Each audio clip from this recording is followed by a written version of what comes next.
Could a strange substance found by a southwest Arkansas man be part of a government test? Well, that's the question at the heart of a phenomenon called chemtrails, now getting widespread attention. Well, they say the government is dumping chemicals on us to control or manipulate the weather. And they say the unusual-looking jet trails in the sky are actually chemical-laden chemtrails. People say the government is up there in airplanes spraying all kinds of chemicals to change or manipulate the weather, leaving what you see there, and they call that a chemtrail. So what I look up there and I think are contrails, you're telling me are chemtrails? Yes, that a contrail would be dissipated by now. And it's interesting, Dale and Christina, this is of interest not just in this country, but European countries and frankly all over the world. A lot of folks interested in it. Well, Dave, you mentioned that climatologists and others who study the atmosphere believe that they'd be able to surely spot any kind of signs of an ominous plot. Our journey started in San Diego, California, where thousands of scientists, engineers, policymakers, and journalists gathered for the American Association for the Advancement of Science conference. One of the topics was the artificial manipulation of the Earth's climate, also called geoengineering. During the meeting, scientists spoke about the plausibility of implementing geoengineering campaigns throughout the world under the guise of preventing global warming. One widely accepted theory was to block the sun by spraying something into the atmosphere. When they were asked about existing aerosol programs, they stated clearly that no such programs have ever been implemented. But strangely, these proposals sounded exactly like what people around the world are claiming is already happening. When I found out that the American Association for the Advancement of Science was going to be held down here and the main body of topics would be on geoengineering, I had to come. I had to be in on this. I had to hear what these top climate change scientists had to say. And that's the other question about chemtrails and whether geoengineering is being deployed right now without our knowledge. I don't have any personal insight into that, other than to say that I worked in government at pretty high levels in the White House and in at state government. I'm personally skeptical of that. But obviously, you never know what you don't know. Chemtrails. On the internet, they are cited as proof of the government creating clouds to combat global warming. They claim the American government, with the secret approval of the national government, is covertly using jet aircraft to spray population centres with aluminium, with barium and with strontium so as to reduce people's immunity and reduce the global population. I'm always a little bit suspicious because the government doesn't seem that capable to do something on such a large scale. That is not rain, that is not snow. Believe it or not, military aircraft flying through the region is dropping chaff.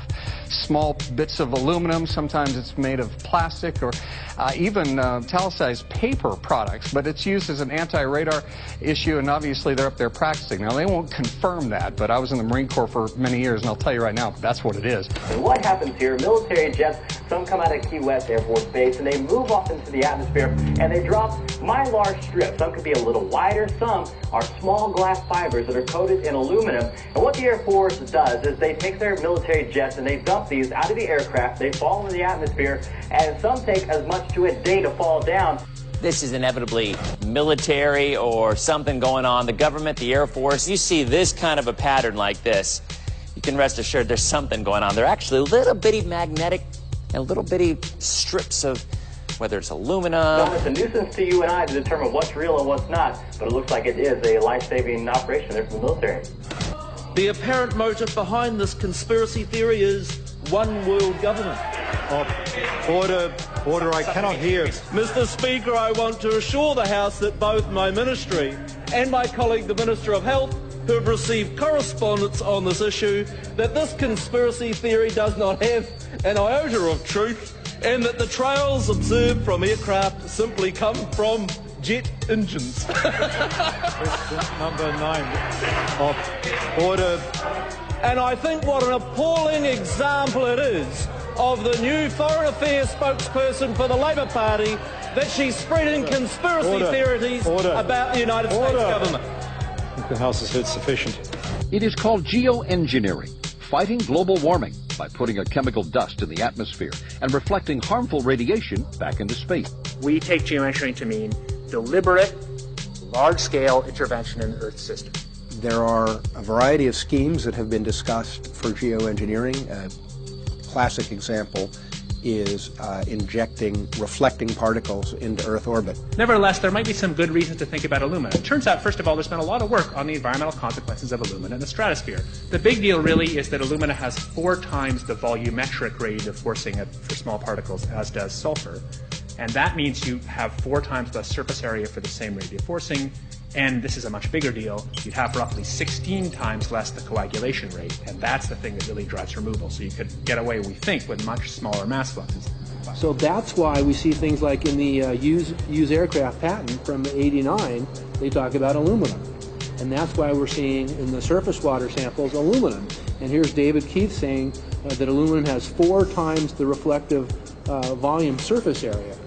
So they'd like us to think that we're talking about sulfur, but here they slipped up and let it out that aluminum is 4 times better to achieving their ends, and it sounds like it's going to be one they don't want us to know the effects of.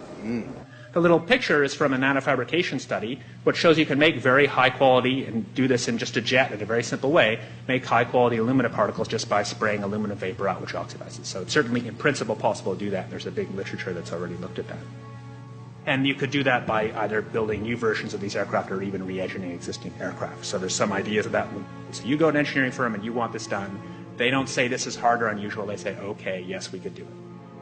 Aerosol geoengineering looks like it is so cheap that the cost is basically not going to be an issue. That means that implementation decisions will be risk-to-risk decisions. The risk of doing it against the risk of not doing it. And it makes the problem of how we govern it fundamentally harder and different and novel. So I've told you that it's cheap to deliver materials to the stratosphere, and I'm convinced that's true. I don't think that will change. But I think the more we do research, the less easy this will look, the more complicated the environmental effects will look. And that's a good thing, because right now it looks too easy. So I think that if we do more research, we're likely to find out that it's harder and more complicated than we thought, and that the side effects are harder to manage. And that's a healthy outcome that will make it easier to do the management. Of course, the opposite reaction is possible. It's an empirical question, how people will actually react to knowledge about this. Another reaction is to say, if these crazy scientists are so concerned about putting CO2 in the atmosphere, they want to think about these things, then that might actually mean we should be more serious about the risks of CO2 in the atmosphere. And by the way, it's not really a moral hazard. It's more like free riding on our grandkids. And by the way, it's not really a moral hazard. It's more like free riding on our grandkids. Numerous air quality studies, including from CARB, California Air Quality Resource Board, have named submicron-sized particulates as being particularly harmful for human respiration. Through all the discussions today, I have not heard any mention of this fallout, and has this been studied, and also the effects of a highly reactive metal like aluminum on toxifying soils and waters? The question is, what would be the effects of these materials on human health if they came down into the stratosphere, in particular small particles in aluminum? So the collaborators of mine working on the aerosol scheme are actually folks from Carnegie Mellon who focused on human health impacts. And while we haven't published it, that was the very first thing we did, was do the order of magnitude calculation in level pencil and paper, but with an expert on human health impacts about whether there could be an issue. And for aluminum or other particles, there are a lot of toxicological things that need to get looked at seriously. But if you're just thinking about the sheer number of particles and the human health impact of small particles, the answer is, well, we haven't published it. That was the first thing we looked at with some of the leading experts who do epidemiological research on human health impacts, and it's not even close to being an issue. Clarify, so 10 megatons of aluminum dumped into the atmosphere would have no human health impact. So let me be more careful here. We're to separate out the toxicological. So the alumina, we've only begun to research and published nothing. Alumina, we've only begun to research and published nothing.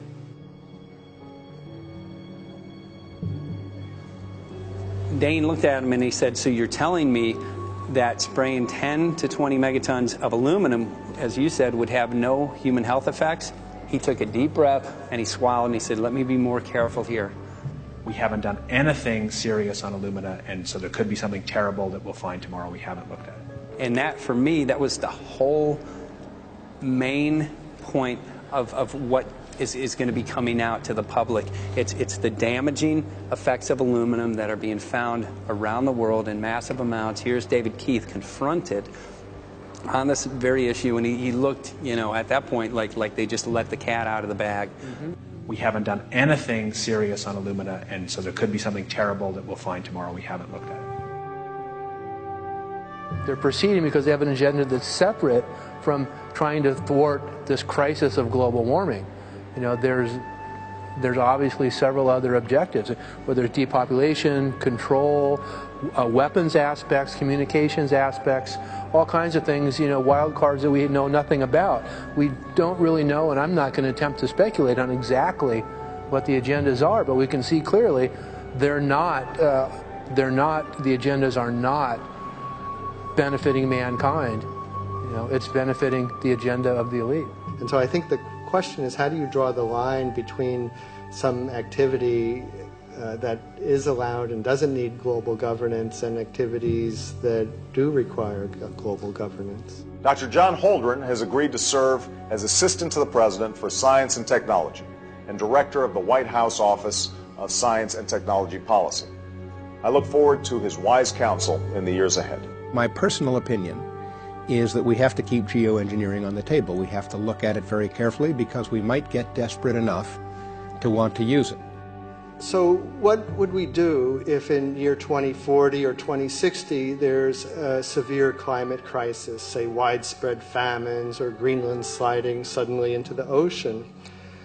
That the only plausible way in which we could start the Earth cooling this century is to directly intervene in the climate system, say by putting particles in the stratosphere. We do stuff in the stratosphere all the time, of course, and so it's not as though the stratosphere is absolutely pristine.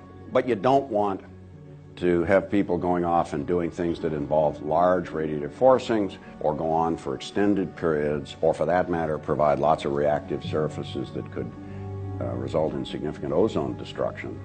You know, maybe I'm putting a particle into the atmosphere because I'm trying to make money, or maybe I'm putting a particle into the atmosphere because I'm engaging in scientific research and trying to understand cloud physics, or maybe I'm putting this particle into the atmosphere because I'm trying to make it rain locally to seed a cloud and get more snow on our ski slopes. And this obviously raises all kinds of questions.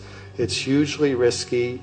It will likely negatively impact some people, but we might find ourselves in a situation where those risks seem worth taking.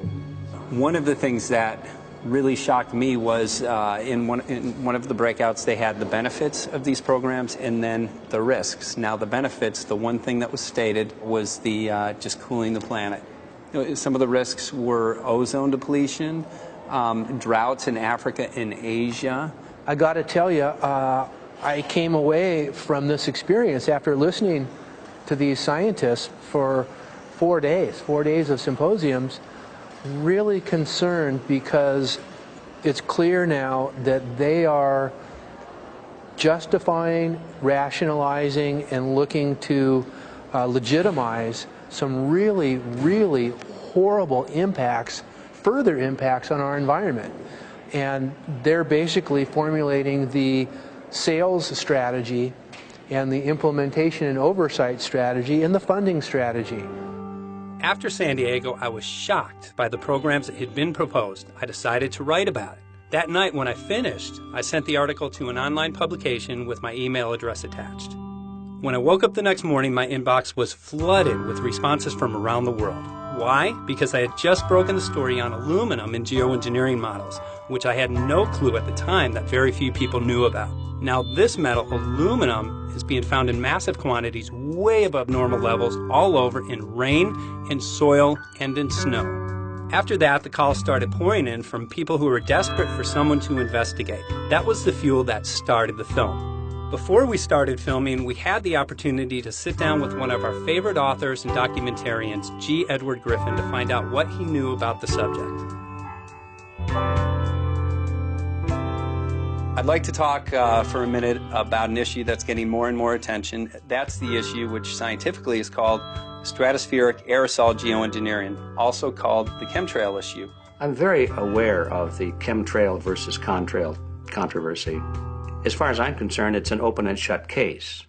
I have been watching the development of jet travel from its very beginning. I used to live near the Los Angeles airport.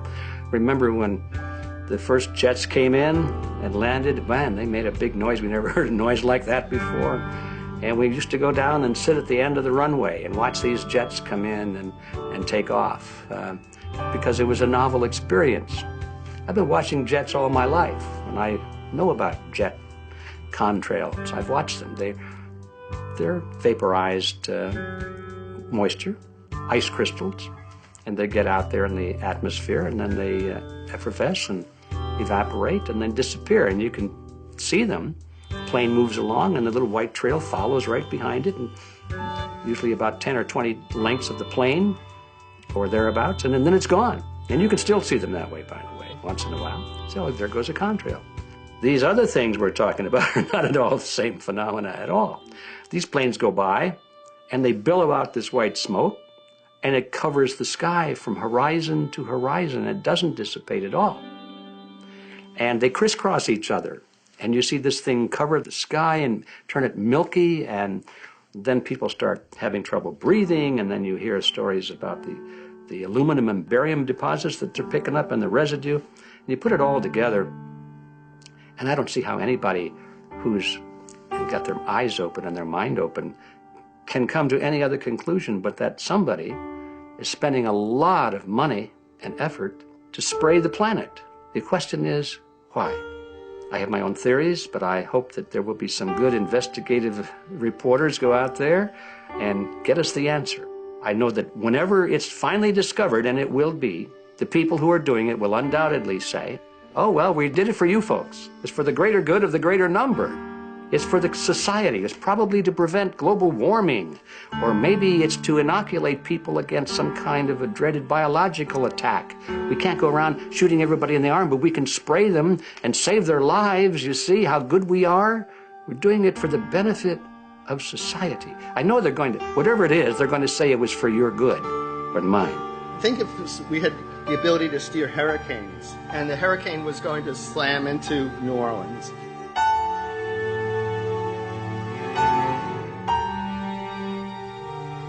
And let's say you could steer it so it would hit Mississippi instead, where for 100, that means I would be willing to more or less kill 18 Mississippians to save 1,800 New Orleanians.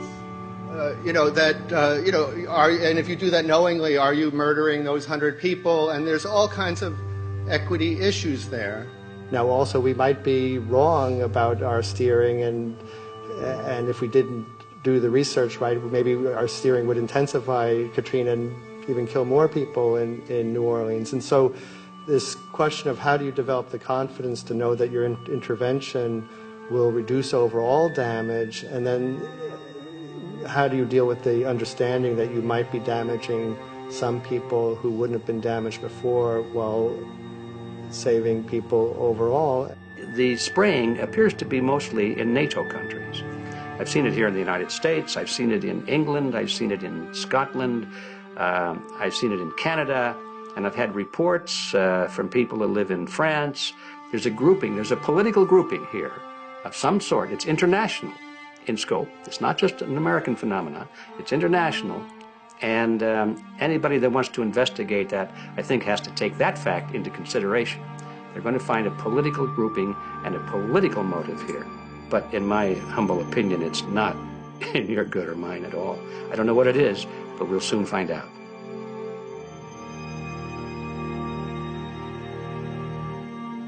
I'm sure that if you follow the old advice, which is follow the money, you'll come to the answer sooner or later.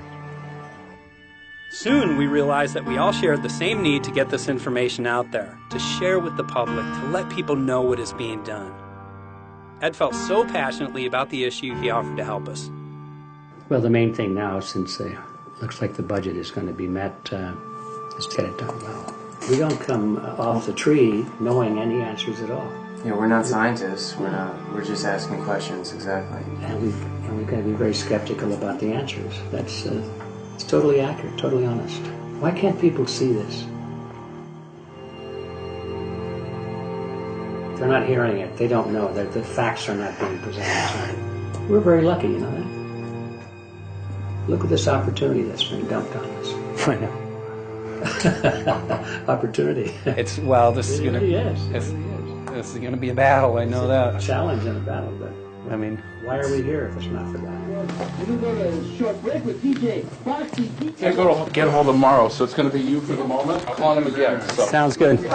I saw the sky crisscross with chemtrails, and I can't remember if it was in L.A. or if I was on the road, but I had looked up one day, and I thought, look at that. That's not the flight path, man. That was a grid, a regular grid over the city, and I couldn't believe my eyes. Milky white clouds. And, you know, it all seems very obvious, and now the evidence of what we have on the ground with the aluminum, the barium, strontium, and with what we see in the patents and what the geoengineers say are going to happen, I mean, for the everyday Joe, this is a slam dunk. This is a very delicate moment for the powers that be, because they're taking a covered-up operation like the tropospheric aerosol program, or chemtrails, Project Icarus, whatever, it's had many names over the years, and they're making it overt into a geoengineering scientific shield to deflect sunlight, because global warming's out of hand.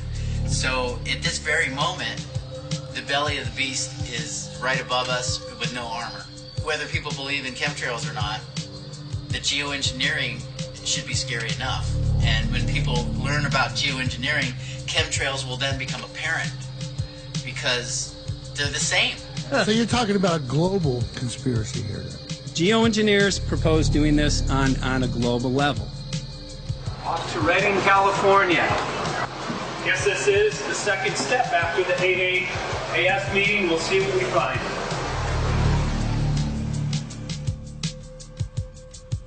Right here in Northern California at Dana Wigington's house. He owns over 2,000 acres overlooking Lake Shasta. He told me about some of the challenges that they're having up here. Let's go and talk to Dane. We'll see, what's going on his property. We'll see what he's going through and also what action he's taking based on the test results that he has.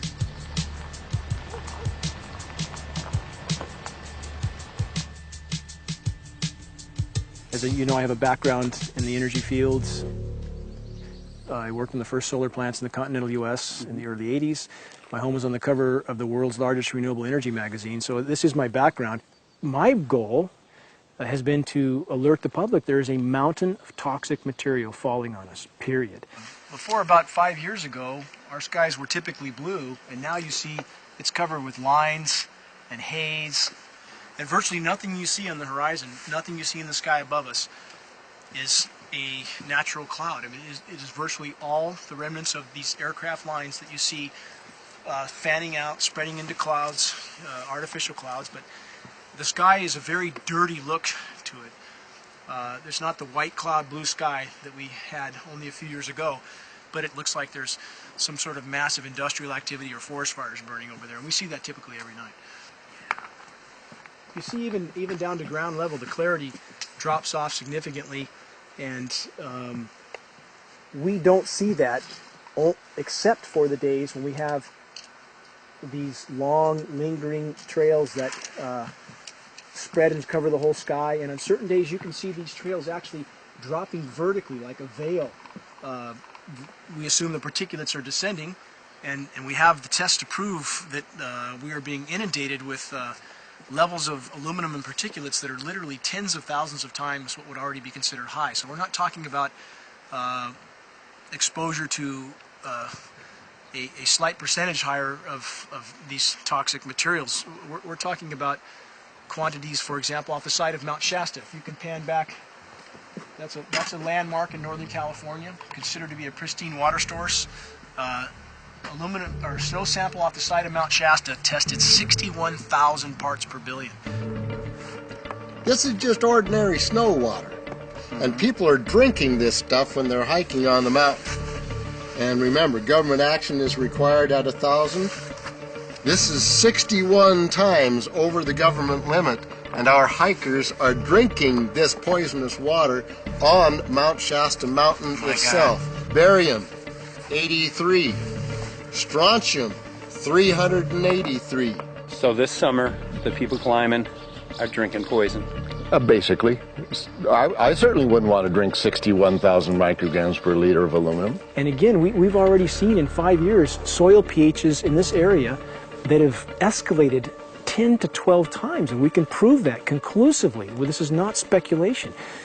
We can prove conclusively that these metals have been in the rain. We have duplicate samples.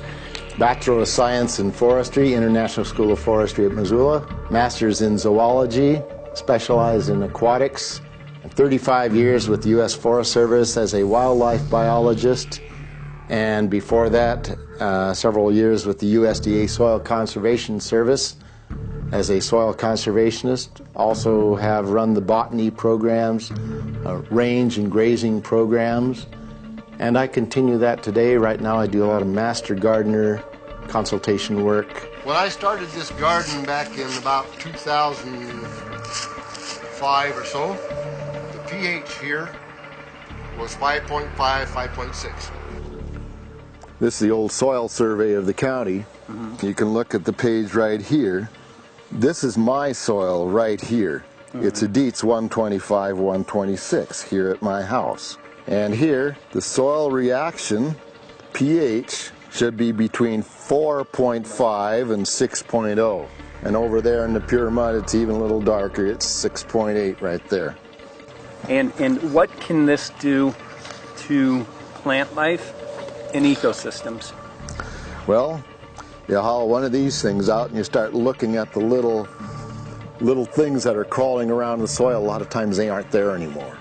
The little soil arthropods that you can barely see on a microscope, you can actually see movement with this. Little tiny macroscopic, look like little moving pieces of dust. Those start to go away. They're not gone entirely, but they start to go away. This is black oak acorns. You know, this is pieces of cedar wood. You know, come on, folks. This should be very acid, and I'm getting 10 times higher than expected. There's something really wrong here. But you can see all those reports, lots of them. Have over 20 reports here. Well, at least 20. I'd say it'd be closer to 30. All revealing dangerous amounts of aluminum and barium. You know, the science is there that something funny is happening, and the naysayers say, well, so what? Isn't neutral good? Well, no, neutral's not good.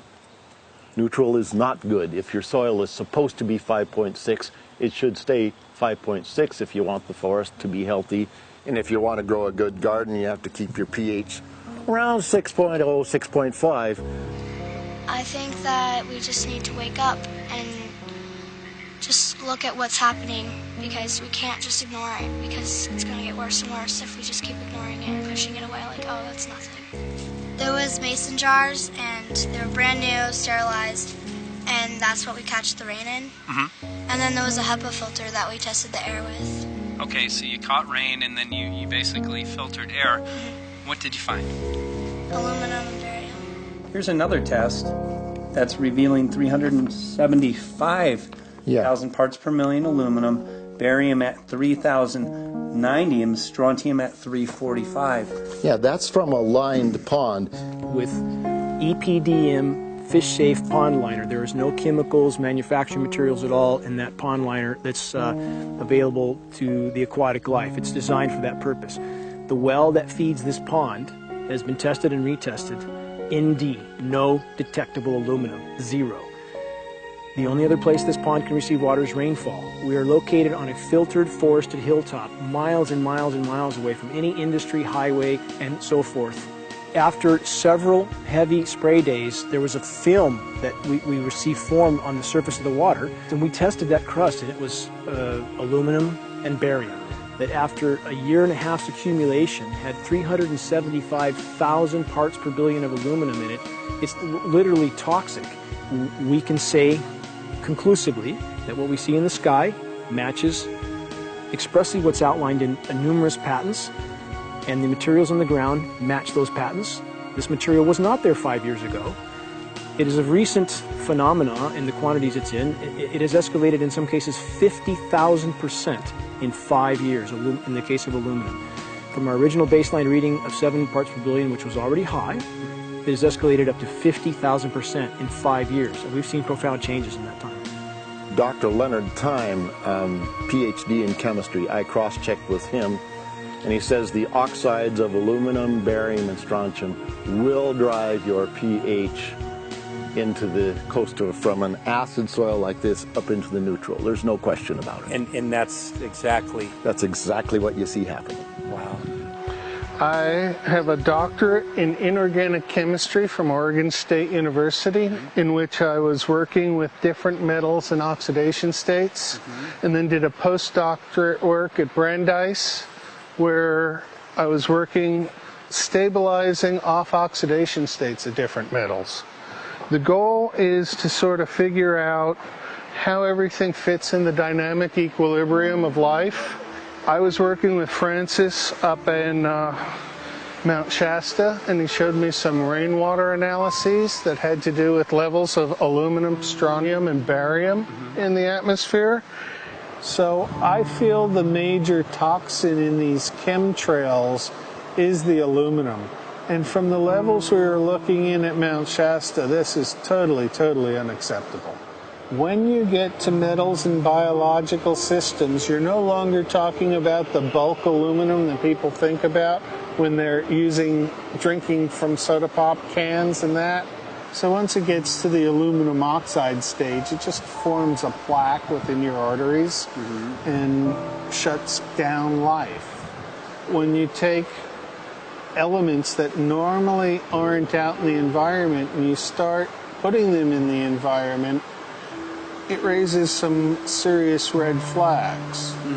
Aluminum is a very specific, nasty in biological systems.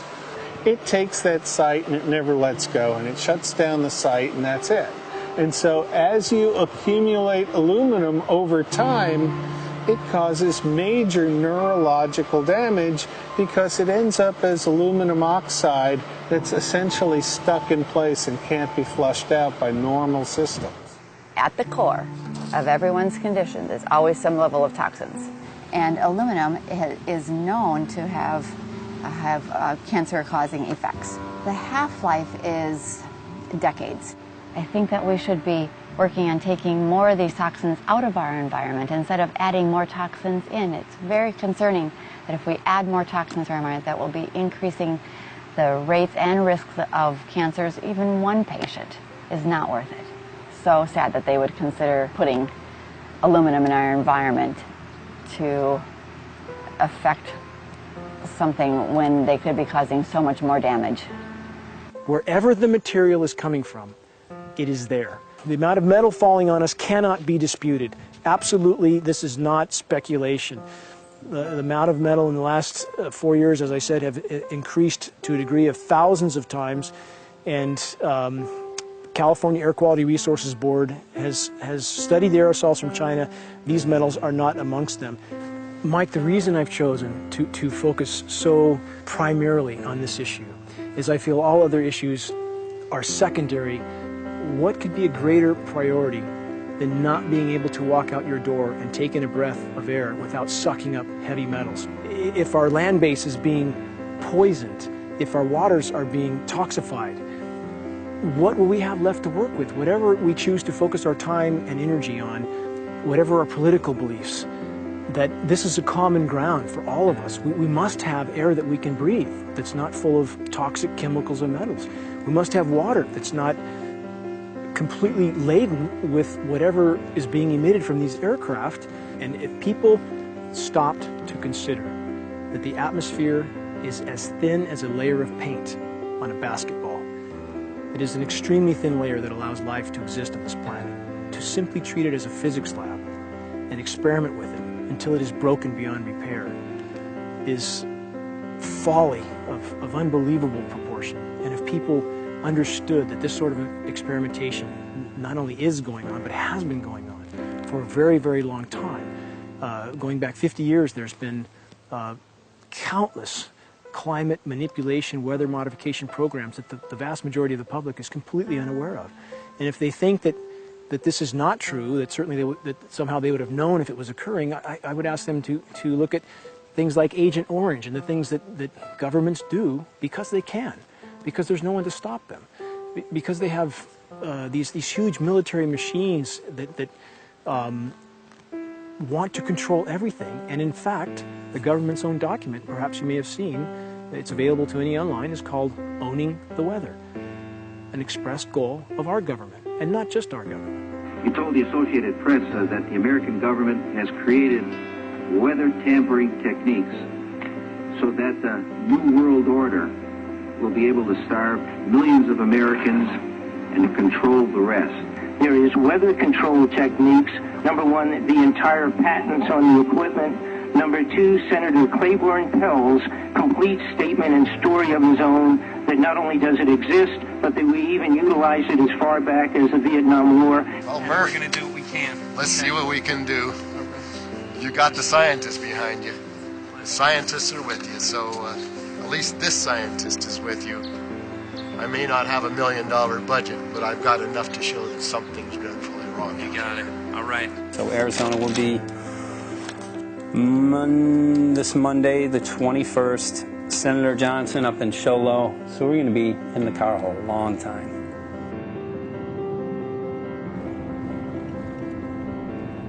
Well, it is such a pleasure. This is such meet an you. excellent place back here, I'm Yeah, telling this you, is Michael. But you know This is what? great. We love it. It's so private and it's so quiet and peaceful. And please come in. My name is Karen Johnson. I served in the Arizona State Legislature for 12 years. I was in the House for 8 of those years and in the Senate for 4 of those years. When you see a plane fly overhead, there's a trail that leaves the end of that plane, and it goes from one horizon all the way to the other as the plane flies across, and it begins to filter out and cover more and more of the sky in kind of ripples.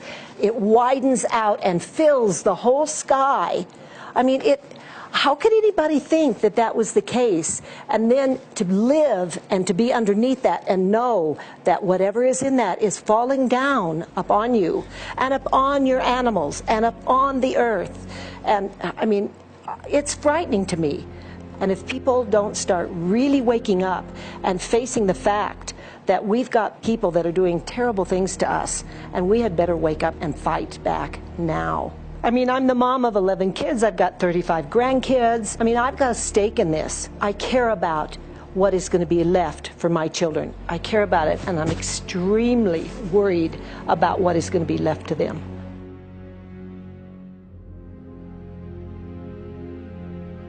Aluminum is toxic, and we know that it's accumulative. And we know that we're getting more. So we're absorbing it in the air, we're drinking it in our water. So we are accumulating more. So the thought of more aluminum being dispersed in our environment in the way that you mentioned is very frightening to us and very disturbing to us. Those of us who have done any research on this are really quite concerned that we are ill-informed about this issue, and mostly that it's being done.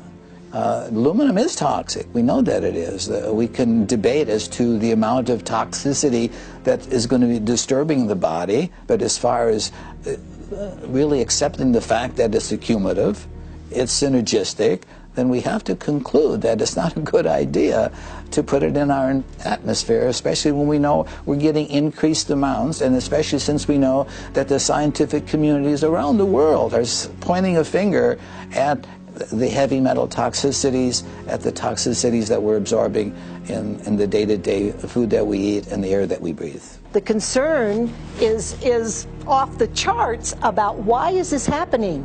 Why is this being allowed to be sprayed continually all over the United States, all over the world?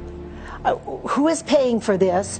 I mean, the incidence of Alzheimer's has just skyrocketed, which evidently has to do with an accumulation of aluminum in the brain cells. I mean, I think almost every family has been touched by a member as they get older having Alzheimer's. And it's a horrible disease.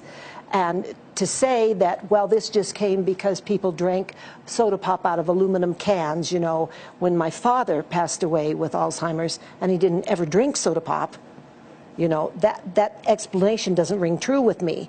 And so I'm wondering, how much did this chemtrail spraying back in the Illinois area affect him? Aluminum and fine metal is an accelerant.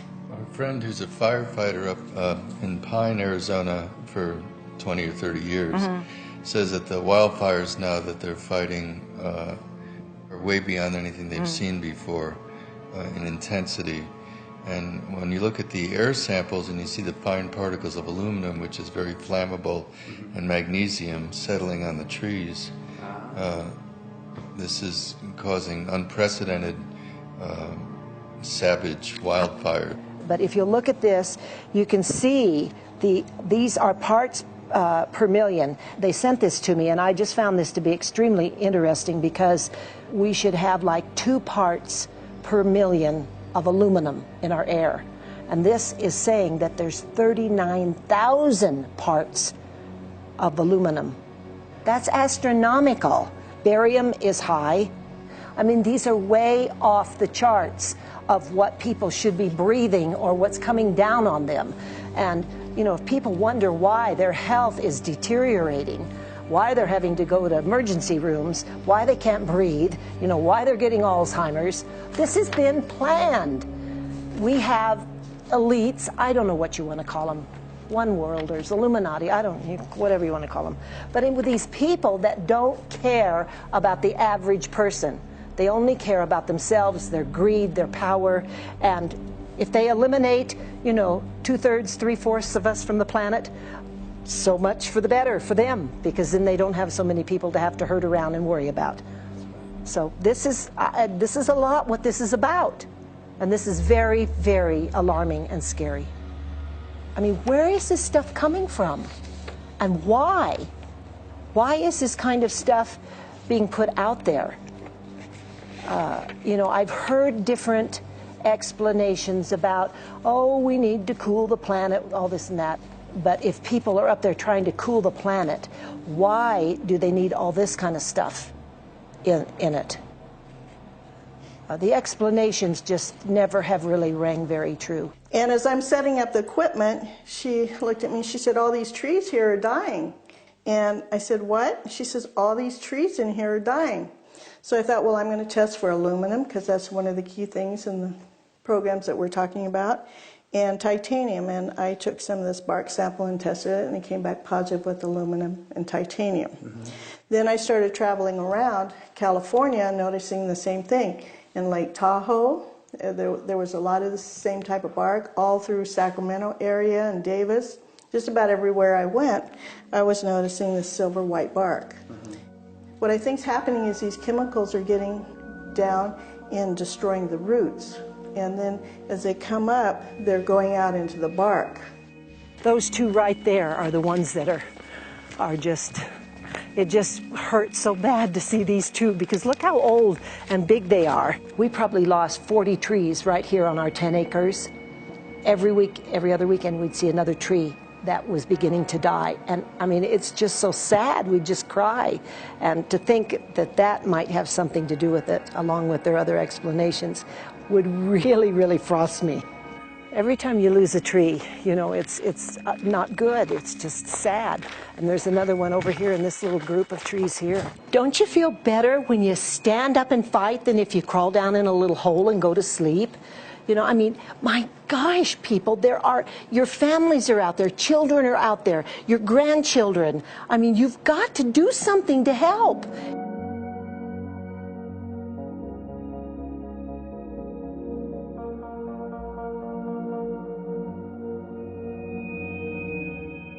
My greatest hope is to get people to question.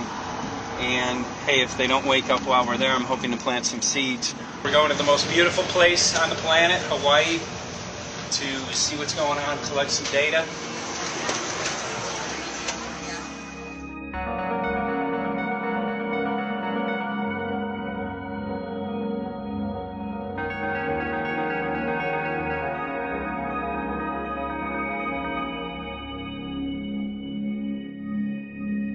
Thank you for having fun with us. Hope you enjoyed the trip. Have a great vacation and welcome home if you're lucky enough to live here. Thank you.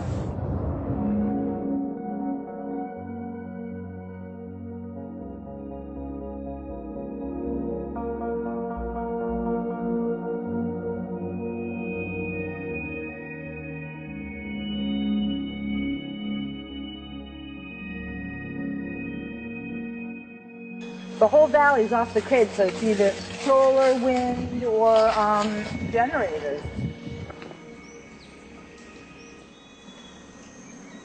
Look at this, man. Yeah, the mind can't even conceive of a dream of this. Right. Yeah, right. Even coming here, and one would never think, you know, in paradise that it's getting destroyed. And they're doing it island style. They do it off the island, right? They do it off the island, so they don't, you know, you don't see the chemtrail airplane. The theory is that they're spraying offshore, and it's coming in on the... And it's coming in. Now these are coming from the west. They're also spraying on both sides today. A lot of this stuff is actually chemtrails coming this direction. There's material that's blocking. We should be able to see to the horizon, you know, where the Earth curves, because we're high enough and we have the ocean, right? So we should be able to see. We should be able to see the Big Island. It's only 30 miles away. And you can see it's not a blue sky behind it. That's the key. It's all, you know, has that kind of weird looking blue, like silver blue, I call it. And this is a nice day. You know, there's no more blue sky. The night we're going to look at the stars at night, and it's like you'll see it. You can count them. There's so few stars at night now. There should be hundreds of thousands of stars, and I can count the stars. There's like one here and one planet here. It's like you might see some nights you'll see 100, some nights you'll see 10. This is what concerns me. This kind of stuff right here. It's just soft. Okay. This just comes right off, this bark. That's not natural. For I've seen hundreds of thousands of coconuts, and I've never seen it falling apart like that. Look at this, you guys. I've never seen anything like this. They used to trim trees all the time in the Big Island. I've never seen anything like that. That's why I'm concerned. Not an easy task that you have here on the island. I could see the skepticism because it is so far beyond anybody's reality. It's amazing. It's just amazing to try to look through somebody else's eyes. Like my eyes, I can see this so it's like night and day, and other people it's just the illusion is just so deep. What do you think would happen if everybody awakened to what was going on and what the plans were of geoengineers? I think they'd have a revolution in Hawaii if people really understood what was going on. What's your concern for? I know that you love the land here. What's your concern about the chemtrails? Well, that we won't be able to live here and grow our own food, and that our health is going to be compromised. You think it already has been? Yes. And the thing is that they're doing it every day here, every day. So it's hammering, micro doses every day. And then, of course, it's getting in the environment, and of course, it's weakening the plants. And it takes a couple years for this to actually weaken the plant. So we are asking for GMO taro. We're asking for GMO papaya because we can't grow our natural seeds. We can't be sustainable. We can't truly, you know, be here as God created us to be. So my friend convinced me to do a hair analysis on my daughter. So we went ahead and cut close to her scalp and got some really recently grown hair and sent it in. I was just sure that my daughter's hair was going to be so clean with the lifestyle that we live. And lo and behold, it came back and her levels were really high in aluminum. This is the chart here. This is the reference range, and this is where my daughter is. 23.1. Aluminum. The skies are covered with a white mist, and I look up at night anymore and I don't see the deep, dense stars that I used to, and I can't help but think this obviously has something to do with my daughter's health. I don't know where else these heavy metals are coming from. Yeah, I mean, look how old she is. Yeah. She's been isolated here. Here, and she's... here. Anybody looking at the situation would be like, this is paradise. This child should be like superhuman. Organic farm. And here you are getting all this heavy metal stuff. And she has highest level aluminum on the chart. Never had a vaccine either. Folks, these people are playing God. They are playing God. They're manipulating the weather, and they're spraying stuff into the sky. They are trying to geoengineer everything, including your plants and trees and your ocean.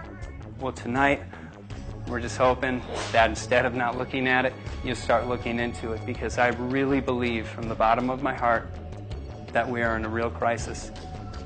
I really do. They are proposing dumping 10 to 20 million tons of aluminum into the upper atmosphere. What does aluminum do? It changes the pH of soils, which is toxic to plant life. Also, it's very toxic to human health. Are they doing it? Well, let me tell you about my experience and what we found. We have much evidence that not only suggests, but I believe prove that they are happening. Jeff, what's going on? And as I promised, we're joined right now by a very special guest, Michael J. Murphy, currently on location in Hawaii. He's working on a documentary film called What in the World Are They Spraying? Michael, welcome to the program. Great to speak with you today.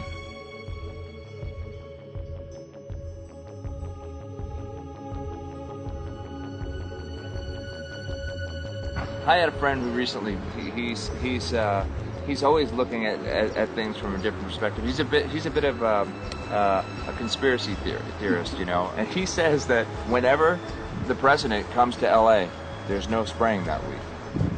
Could you have a better place for an interview? I mean, look. Well, this is being done over our farms and over our things. So basically, they want to eliminate our ability to eat organic food, have clean water. So in some ways, it sounds to me like, and you know, again, it's just a projection, but it sounds to me like this is control. How do we control the masses? Yeah. How can aluminum be good for you in any? And what was the second chemical you mentioned? It's barium. Barium aluminum. Obviously, those are toxic to everything. To human health. To human health, to farms, to animals, to everything. 61,000 parts per billion. And there should be a government alert at 1,000? At 1,000, people are drinking this. People that climb the mountain, they're drinking that snow. It's poison. Oh my God, that's so disgusting. So that's 60,000 times above regulation. Exactly. 60,000 times above regulation. And I've talked to friends, and they're like, well, that's just ice. That's just condensation. And I'm like, you can talk to a second grader. Ice doesn't float in the sky and spread out that way, you know? You're not an expert, but you're a concerned citizen who said, wait a second. Who's actually doing the research. Yeah, you're doing the research, and that's what we need to do as Americans and say, you know what, I want to know what's going on. I want to know what the FDA is doing to my food. I want to know what the government's doing with my air, my water, and the soil. And, you know, it's just great what you're doing, and I just, my kudos to you for bringing light to this subject. Put all of the theories aside, just what geoengineers are proposing and what's being found is scary enough. So we can just address that. And I encourage more people to just step up and ask questions and do what he's doing. So thank you, Michael, very, very much.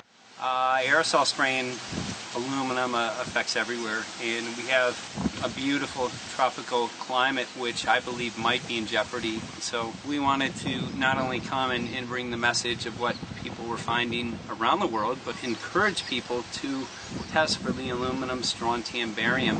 Essentially, I think it was an effective trip. I saw a lot of people here in Hawaii, in Maui, awake and not only curious, but willing to look into this deeper, and that's my only hope. This is one of the boldest moves, I think, from Ed Griffin yet. This is the taboo topic that nobody's supposed to talk about, and that is aerosol spraying. Now, we've got tons of documented proof of errant aerosol spraying.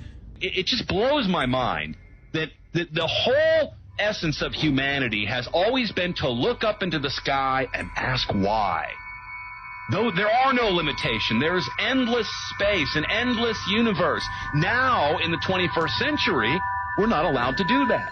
Anyone who looks up and sees the giant grids and the X's in the sky that weren't part of our existence until just a decade or two ago is somehow called a kook. And the people that are the best and biggest proponents for the revolution and for liberty, they don't want you to talk about it because you could discredit them. it seems to be an industry that's being built up to milk the taxpayers by undergoing some kind of a giant global spraying program to make all kinds of money on the project. And they don't seem to care really what effect it has. They're not trying to experiment to see if humans can survive it or anything like that. They just want to get this stuff up.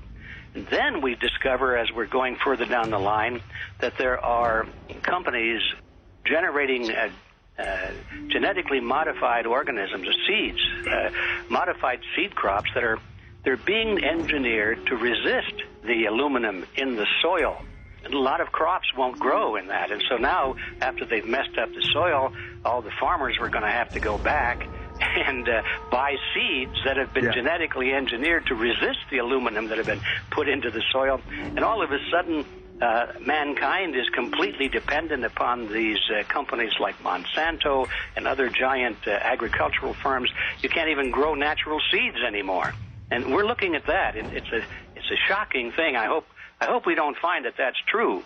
But all the arrows right now are pointing in that direction. We get into cost-benefit analysis here because there's also HARP could be involved in this. Geoengineering, as you guys mentioned, which is documented heavily in Dennis Kucinich's bill, that is the Space Preservation Act, which, by the way, I don't think got through Congress. And then Kay Bailout, as we call her here, Kay Bailey Hutchinson, also put together some legislation in order to qualify geoengineering, which, again, is supposed to save us all from global warming. But it is cost-benefit analysis because they can benefit on so many different levels. Ed, that's how they do everything, isn't it? That's right. And, there's an old adage, if you just follow the dollar, follow the buck, you get to the source of the problem.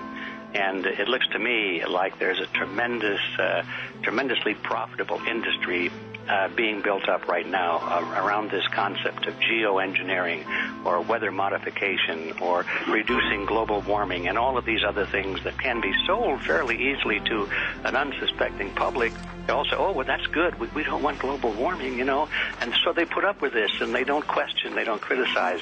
But behind the scenes, you see a whole industry being built up, which is, as I say, tremendously profitable. And the money for all of that is coming from the taxpayers. And it's a scam is basically what it is. We're just focusing on the one area that is real easy to prove. There's no speculation in the area that we're going into. They definitely are doing this geoengineering. They definitely are talking about it. They're working up formulas for it. They're putting together strategies for it. They've got funding for it. Everything is in place. We don't even have to go into those other areas to make the case. Okay, let them believe that, but at least they must understand that there's no question that they're talking about it and planning to do it. And so shouldn't they be equally alarmed about what they're going to do if it can be shown that barium and aluminum and some of these other toxic metals are very destructive to the planet and destructive to human health? Isn't that enough? How many issues do we need to crank into this? And so, if you're going to kill the planet and kill the population, do we need any other reason to be alarmed? What in the world are they spraying? Thank God people are asking this question. That's all we want. We just want to be able to ask these questions. Our good friend G. Edward Griffin, all these years, Mike Murphy and Paul Wittenberg are doing this great effort with your help. This is a community effort to get people real information. What in the world are they spraying? Any final quick comments before we're out of time? And my only final thought is that we asked the question, what in the world are they spraying? And we now know what it is. And folks, you're not going to like it.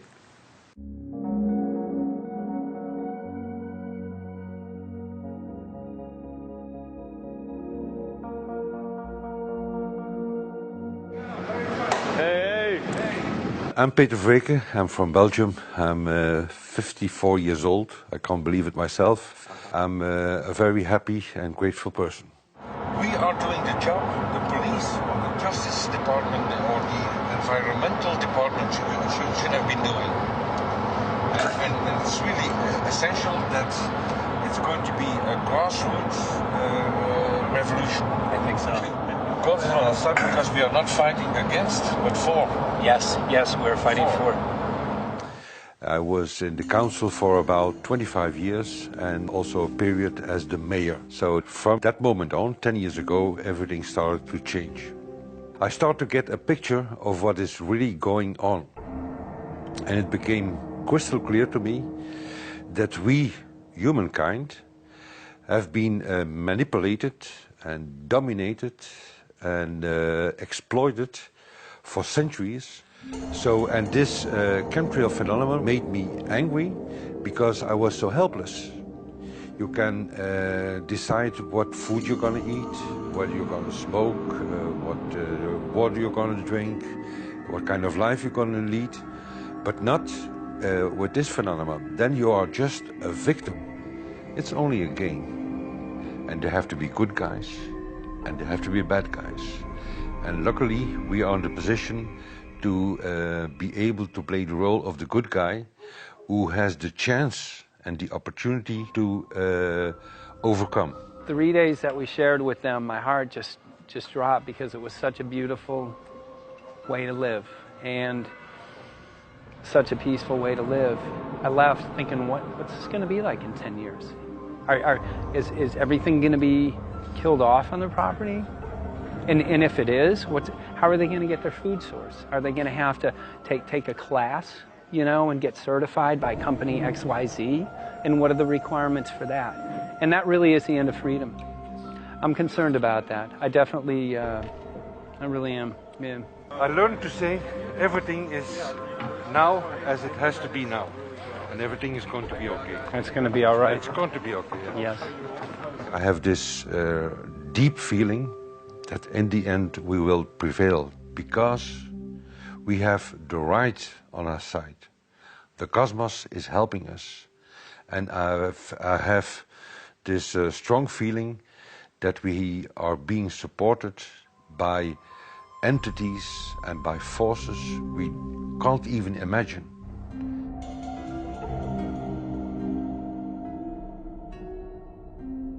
Here for the first time we have this scientific proof that we are being spread. We are being spread, and it's incredible and it's hard to believe, but we are being spread. I think at this moment to stop is not an option.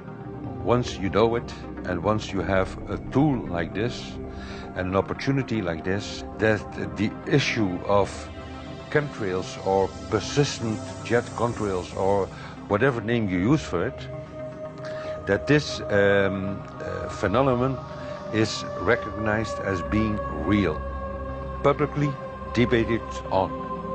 In the context of geoengineering, I think it's high noon to bring this to the public. This is what the sky is supposed to look like. These are old paintings. We forgot this, I'm afraid. In the years that I have been a medical research journalist, I have looked at many, many things, and I found the same three issues in whatever I'm looking at. And that is that we are being dumbed down, we are being made sicker, and we are being made infertile. Citizens gathered from around the world in Belgium for the first International Chemtrail Symposium. The event attracted leading professionals, politicians, and activists who discussed the health, environmental, and social implications of these programs. Today it's only going to be about facts, documents, figures, patents, licenses, everything that brings us to the truth. We have no other weapon against this vast complex than exposing and bringing their dark works in the light of the truth. We have the hope that by our efforts, more and more people will become aware of the fact that we are deceived by our leaders. So today, we, as a family, join forces with the people who publicly made known to the world that chemtrails are not a conspiracy theory, but a conspiracy fact. From the Technische Universiteit Delft in the Netherlands. Ladies and gentlemen, please welcome Koen Vermeeren.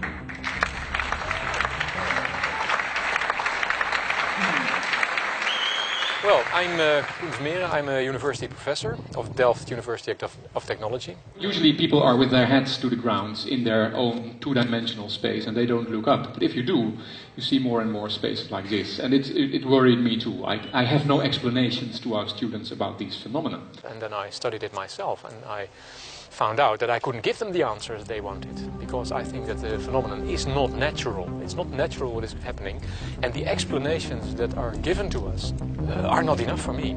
If you look at them from a scientific point of view, the first thing a scientist does is trying to explain something. Because I'm smart and my students are not as smart yet, so I have to give them answers to questions. But if you ask most scientists, honestly, they cannot answer all your questions. If people are using climate control all over our heads, I want to know about it. I want to know the consequences, I want to know the health impact, I want to know everything. I need, as a teacher in my university, to give answers to my students. And they have good questions. And I don't have the answers, and I want to know. Excellent. And we should discuss this. Ladies and gentlemen, for here you in the auditorium and for all over the world, Michael Murphy.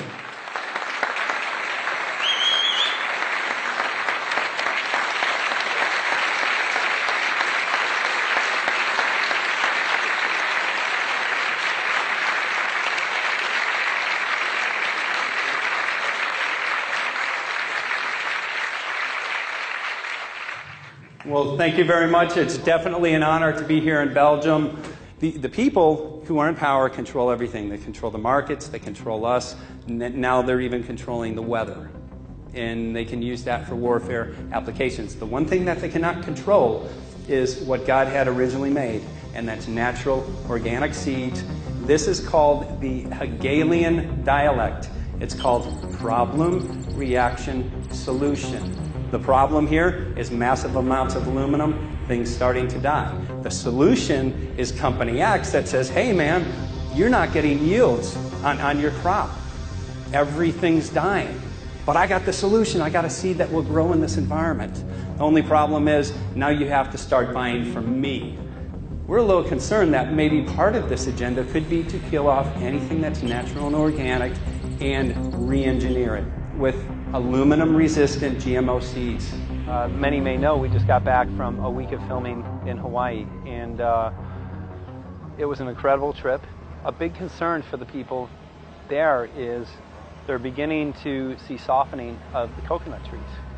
But their concern is that these programs may again be part of a broader agenda to destroy anything that's natural and organic, so that the corporate redesigned GMO foods might be the only source of food for people. I didn't anticipate so many people, young and old, who are interested in this phenomenon and are concerned about it.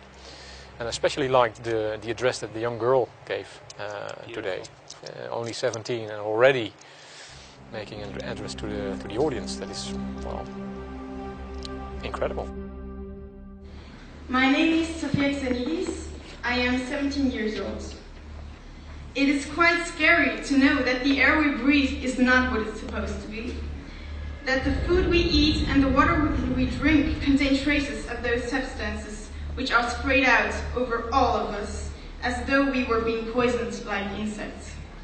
The feeling that this is causing me are feelings of deep anger and rage. I don't want to be poisoned.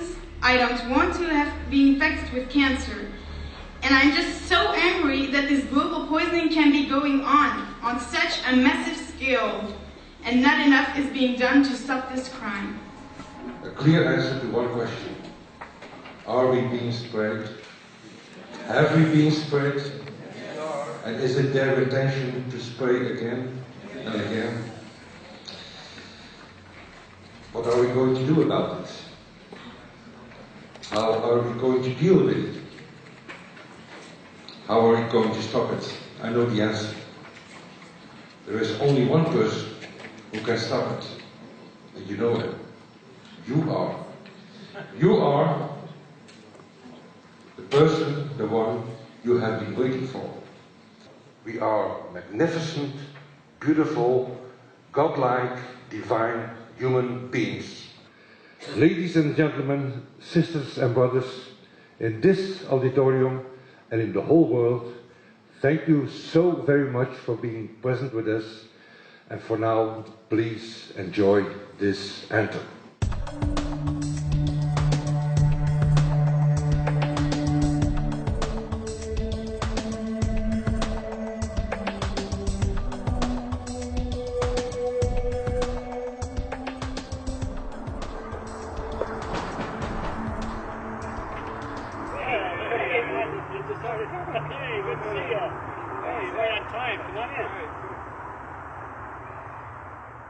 So, anyway, I'm glad that the weather's been good for you fellas so far. Just think if we were doing this in the wintertime, you might, if you're going to Washington, D.C., you might run into snow. Thank God we're not. That's right. You know, it's interesting because of the different weather modification programs. There's something like, I think, right around 32 in the continental U.S. alone going on. So the theory is that geoengineering is in part weather modification. You know, Mike, that's a very good point. There are so many subsets connected with this issue of geoengineering. People are writing to us all the time with information about the connection to global warming, the connection to weather modification. Some people think there's a connection with Morgellons disease. Others think it's kind of a means of transmitting electromagnetic impulses from the HAARP antenna system up in Alaska and Siberia. Boy, it gets your head spinning. And each area, I think, is worthy of investigation, but we have so little time. I think it's wise for us to stay focused on just the aerospraying and the toxic effect of these chemicals and the destruction of the planet and the damage to human health. What more do you need than that to convince people that we have to put a stop to it? So to stay focused, I think, is our mission on this one.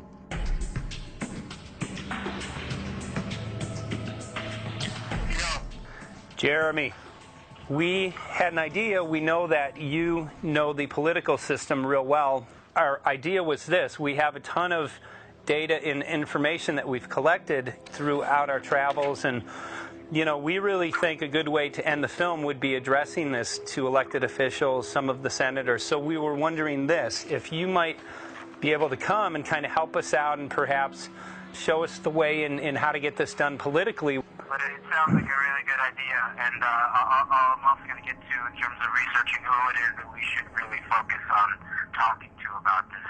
At the very least, if we could make it impossible for them to claim that they don't know at this point, we can strip away their plausible deniability that they haven't heard of the data that points to geoengineering stratospheric aerosol operation already going on. At the very least, it should be very interesting to go to district of criminality and put some people on alert. Yeah, you have a lot of enemies in Washington. That's where all the power comes together and the money, you know. So there are people there, I'm sure, that just don't want us to do this job. But I'm glad you're going, and you'll find out.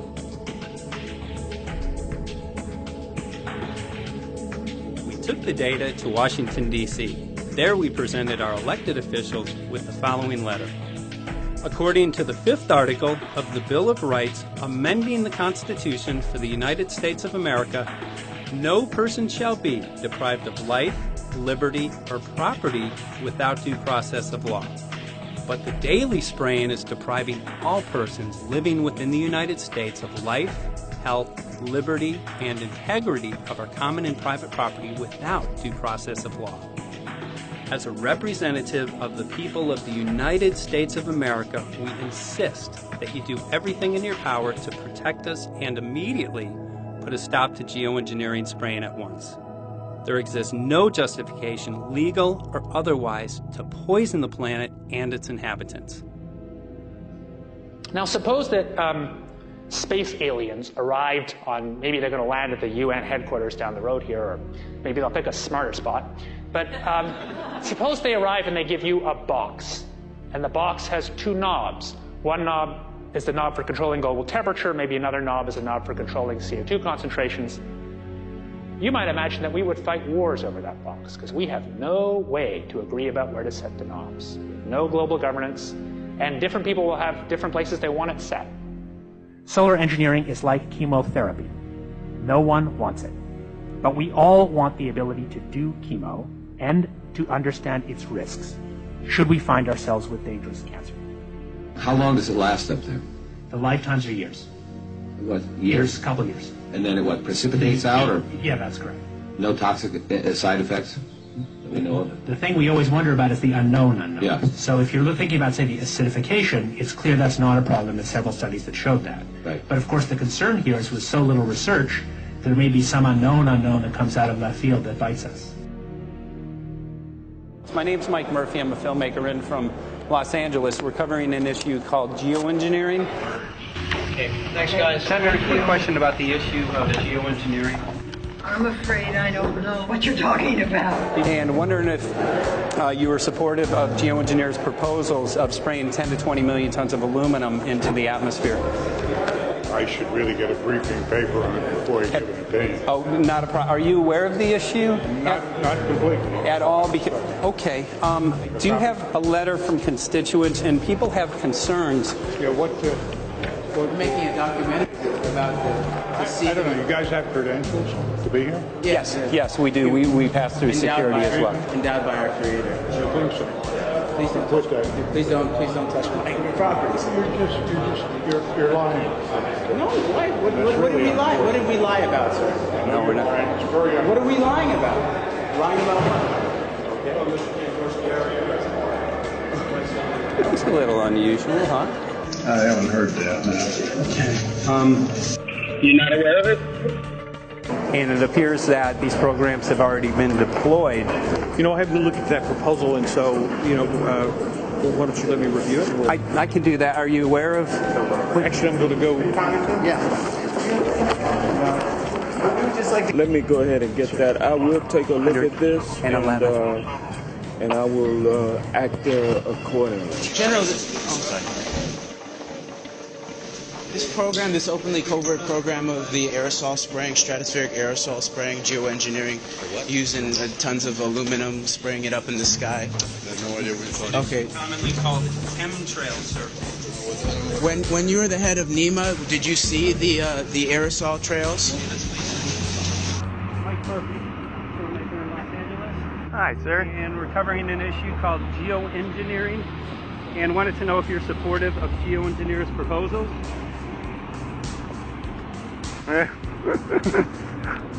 Congressman? Hey, Congressman. I'm wondering if you're supportive of geoengineers' proposals, which is dumping 10 to 20 million tons of aluminum into the atmosphere. Pardon? Okay. You make an appointment for my office. I'm not supportive of it. I haven't looked at it close, so I don't. Have you heard of the issue? Because it's becoming mainstream in public, and there are actually congressional committees which are being formed to talk about these programs. Mm-hmm. Yeah. Well, I think when we drop anything into the atmosphere, we should know prior to the effect of that, right? Yes. And if we don't have the knowledge as to what the effect will be, we shouldn't do it. I think there are 4 different options for thinking about deployment of geoengineering. The first one would be we just ban it. I would argue that one does not want to get too firm a restriction in place on small-scale studies early on because it'll tie the science hands. I think what the science community ought to be trying to do is say, you do small-scale stuff inside this space, and it's a scientific question what that space ought to be. There shouldn't be a lot of oversight and restriction. Congressman? Excuse me. Hi, I'm Mike Murphy from Los Angeles, covering an issue called geoengineering. These guys are running from the geoengineering issue. I wonder why. I'd have to talk to my staff. I don't know what the details on that are. Have anyone made you aware of the issue, or? Sir? Congressman, your committee talked about geoengineering last November. Are you in support of those proposals? I'd love to give you a paper. Geoengineering? You know nothing about the geoengineering issue? practice. Never heard of it. They call it geoengineering, but yeah, I never heard of it. It's nothing I've ever heard anything about. When we looked up in the air today outside DC, we saw this stuff going on. Quickly, have you heard of geoengineering? No. The proposal is to shoot 10 million tons of metals into the air. This committee, Science and Technology, covered it for the first time. No. No, I've never heard of it. So we were very concerned. How you doing? I'm fine. How are you? So what? We spoke with Congresswoman Watson's office, and her press secretary, Ms. White, was familiar with Representative Kucinich's Space Preservation Act, which mentioned chemtrails and the weaponization of the atmosphere in space, and then it was pressured to be taken off the bill. Did you see the aerosol spraying going on today over the Capitol? Congressman? Geoengineering carries with it a tremendous range of uncertainties, ethical and political concerns, and the potential for catastrophic environmental side effects. He's not one to do interviews very often, not unless we usually really pressure him into it. Okay. So don't, all that is, don't hold your breath. As chairman of the Committee of Jurisdiction, I feel a responsibility to begin a public dialogue and develop a record on geoengineering. We want to know if you're supportive of their measures by spraying 10 to 20 million tons of aluminum into the atmosphere? No, I think we need to have more research. Okay. And about the issue of current deployment, there's literally a mountain of evidence that many people believe proves the deployment of these programs. Any knowledge of that? No, there's certainly not a mountain of evidence. But I do support research into geoengineering, and I also support looking into the international governance of that. Okay. I hope anybody that has studied it knows, at least I think, that it's a radical proposal, and I hope we don't have to use it, but there may come that point in time where we do. Now, if we could provide you with the evidence that suggests that these programs are and have been ongoing, would you be willing to address this publicly? We've had about 3 or 4 hearings on it. We have addressed it publicly. Well, not about the proposals, but about the current deployment of these programs. Citizens. I don't support the current deployment. I think we need to have more research, and they have consequences that go beyond one nation. And so I think that there needs to be governance to that. Governance is not simply an issue of deployment, but governance before deployment in terms particularly of large-scale scientific fieldwork. I concede that on this subject and in general, it's not popular to talk about global rules. And when these people started talking about the need for UN Security Council oversight, a supranational environmental security enforcement with a strong mandate by the UN, it really is clear that they're looking for a global power behind the manipulation of the environment. But I do think it needs to be sort of an international kind of treaty that does tie and bind all nations into a common fate. It is a common fate. And unfortunately, it's not just big governments that could do this. It is small governments. It is billionaires probably could figure, I'm going to save the world all by myself, and I won't bother to mention it. How do we decide when there's a planetary emergency? Whose hand is on the thermostat? How do we decide when to start it? There's no way to do that right now. And what if we do start doing it, and then by some problem with the technology or with the will, that we can no longer do it?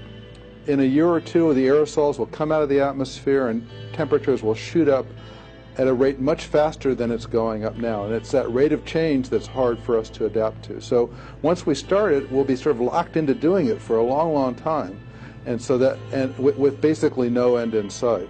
Boeing would pursue this to make a profit, right? I mean, there's financial motivation to do this. Let's see. So let me not speak for Boeing. Is that allowed? Okay. Yeah, well, it is what it is. No, but someday, if the U.S. is going to decide to do this stuff, they're going to look to a company who can do it, and you want to be positioned. Boeing would rather be get it than Lockheed Martin. So certainly we have an industrial base that helps the country take on technologies and large-scale challenges like national defense. And we do that both for a profit motive as well as, I think, as a national service. So I think it would be truly disastrous if You know, we discovered a few years from now that there was a black program that some government had stood up to sort of learn on the quiet how to do this. It's pretty clear you can cool the planet, but you will not and cannot bring it back to exactly the same climate state you started with. So you may or may not, and I expect we'll have a lot of back and forth about how useful it is to ameliorate the risks of climate change. I think there's a good evidence it probably is useful, but we don't know. But it certainly can't get you back to exactly the climate you started with. I think everybody agrees with that. Do you think you'll see deployment in our lifetime? Let me say I hope not. Al? I would agree. I hope not. I hope not. Okay. I see this as something like an evacuation plan. That you build big dikes. Maybe that's the emissions reduction to try to keep the flood from wiping you out. But that if that flood should come, that you'd like a plan for what to do in the event of that catastrophe. So I see these options more as a catastrophic response option and not as a way to reduce risk of everyday climate change. You would advocate mitigating consumption of beef as a means of accomplishing your objective? Yes. How would you suggest going about that? You can't.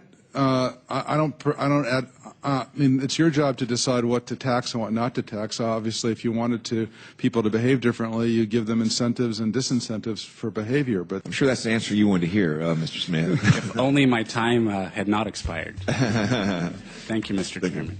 Because there's literally aluminum and barium contamination found around the world, believed to be from these programs. Like, look, today over the Capitol looks like they're deploying some type of aerosol. Did you see it? No, I didn't, but I can see you. In a James Bond scenario, some rogue rich guy puts some airplanes in the air and seeds the clouds. What is to prevent that? Okay, are you aware of the issue?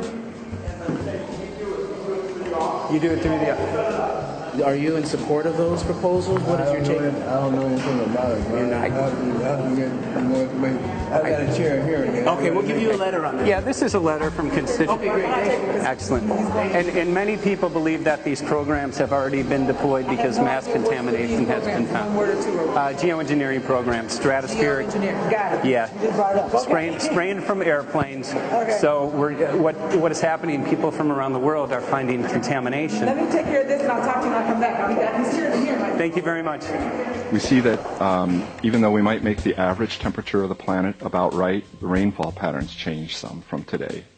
And some places become warmer and some places become cooler. So there are going to be winners and losers in this geoengineering activity if we were to do it. But nevertheless, as David has said, there are reasons why we might consider doing it. Many people are deeply concerned about it because of the toxicity of aluminum, and it has been addressed to Congress in various committees. Would you take a look at a letter from some of your constituents addressing the concerns? Excuse me if I go. Okay. Can I give you a letter from constituents? Are you aware of their proposals of dumping? Gotcha. Thanks. Well, I'm not familiar with it, so I don't know what they're doing. Okay. Well, geoengineers are proposing just that, dumping aluminum and barium into the atmosphere. Why would they do that? Aluminum's a precious metal we can use. Well, the stated goal is to actually cool the planet. However, there's a... Sounds strange. Right, exactly. So they're proposing dumping these metals into the air to block the sun, essentially.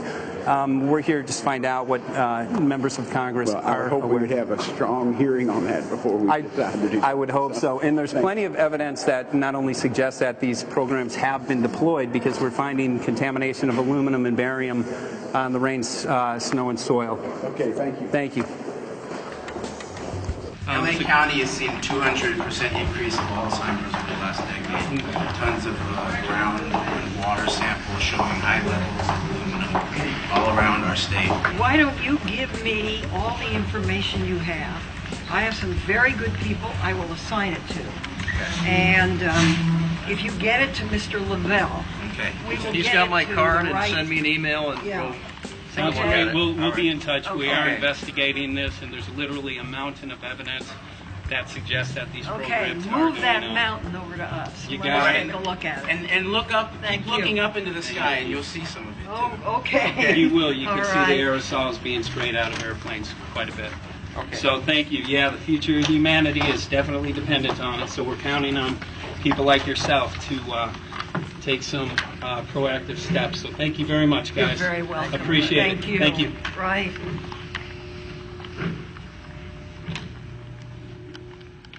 A lot of Congress was running down the hallways to avoid answering any questions, looking for doors in the hallways. So apparently the war is against all of us, and we're all in a hostage crisis. People who took an oath to uphold and defend the Constitution are not only know this is happening, are participating in this. And all of us have a duty to stand up and speak out about it. Why is the water being contaminated? Why is the soil being contaminated? Why are aluminum-related diseases going up? And it's affecting all of us, and thus we all have the duty to stand up and speak out and get educated and stop this. For our own sake, for our children's sake, it is a crucial moment in history right now. The human beings, we need to decide whether to live on our knees while being sprayed and poisoned every day, while being under a continual threat, or whether we are going to stand up and live as free human beings and seek truth, justice, peace, and freedom for all of God's children. So as you can see, we're ending our film here in Washington, D.C. We've made many public officials aware of this. Most of them either denied any knowledge of this, or they simply were unwilling to address the situation with us. So as you can see right behind the White House, we do have aerosols behind us. The spraying has continued. What is the solution? Is the solution here in Washington, D.C.? Clearly, this is one of the solutions, but the solution is not only here, the solution is within you. This issue affects all of us so deeply. So you need to look inside. Please get active, get involved, start spreading the word with growing awareness. About 90% of the population, we believe, is unaware of this issue, which means 90% of the people who normally might do something if they knew are not doing anything because they are unaware. So please look into your heart, use whatever skill you have to get the word out. The future of humanity is dependent upon it.